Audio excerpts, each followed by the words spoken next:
Bugun sizlar bilan uy sharoitida qurtoba tayyorlaymiz. Buning uchun bizlarga kerak bo'ladi pomidor, bodring, smetana, qurt, ko'katlar va piyoz kerak bo'ladi. Ishimizni fatirni maydalab olishdan boshlaymiz. Xohishga qarab kichik va katta bo'laklarga bo'lishingiz mumkin.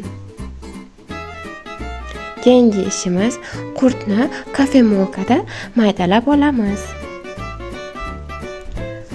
Maydalab bo'lgach, qurtimizni idishga solib, xohishga ko'ra suv solib aralashtirib, yaxshilab suyuq holga keltiramiz.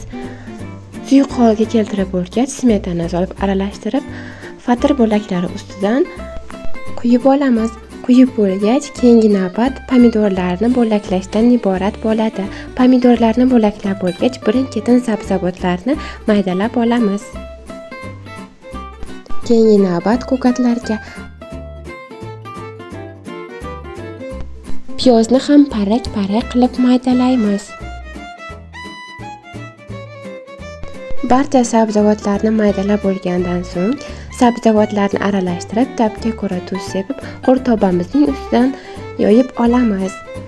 Yoyib bo'lganimizdan so'ng, keyingi navbat piyozga.